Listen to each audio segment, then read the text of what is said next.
Struggling to prove delays in your construction project? Discover how event log in Aconex can be a secret weapon towards winning those claims. Hello everyone, welcome back to the channel. My name is Naresh Poonia.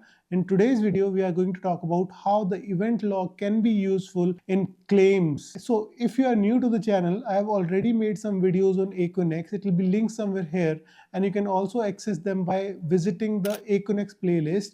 But in today's video, we are going to talk about how you can use the Aconex for your claim settlement. But before we start, there are some disclaimer and assumption that I want to talk about. The disclaimer is that whatever you are going to see in the further video are the screenshot taken from Aconex by using the inspect tool to change the files and documents, because I'm working on a confidential project and I cannot share the details of my confidential project. And the assumption are the contract is made on the basis of FIDIC 99 Red Book, and your contract approves Aconex as the acceptable form of communication, and the delay compensation is allowed in the contract clauses. So with that out of the way, let me take you to the computer screen to show you how you can use the event log in Aconex. So here we are at the computer screen. The first thing that you'll do, that you'll open Aconex and then you'll enter your password. Once you enter your password, you enter into the user interface of the Aconex, and now we have to go in the documents tab.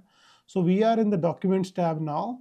Now there are various documents, right? Technical evaluation for spillway control gate, technical evaluation for turbine housing, technical evaluation for diversion tunnel. So this project, basically we use a legacy project of Hoover Dam. It's a very famous project of 1930s era, and it was done by Bechtel. So the document are renamed in such a way so it resembles to the Hoover Dam project. So now if we right click on one of the document, then these three dots appears. If you click on these three dots, you get this option of preview, download with markup, a download with markup summary of XLS, viewer, update, and event log. This is what we are concerned with. We want to see what event log does. So in this event log, you have all the status right from the auto uploaded to the edited, then locked by workflow, then sent. Along with that, you have the information on the time it is done, and by the user it is done, and the organization that user belongs to.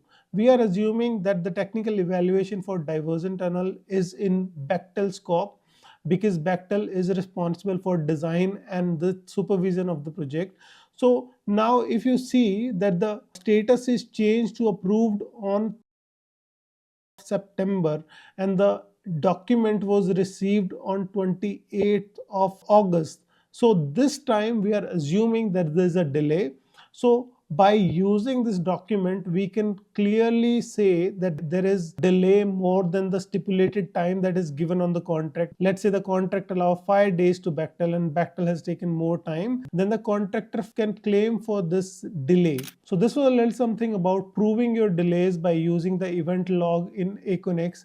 I hope you liked the video. If you did, give it a thumbs up and please subscribe to the channel. I'll see you in the next video.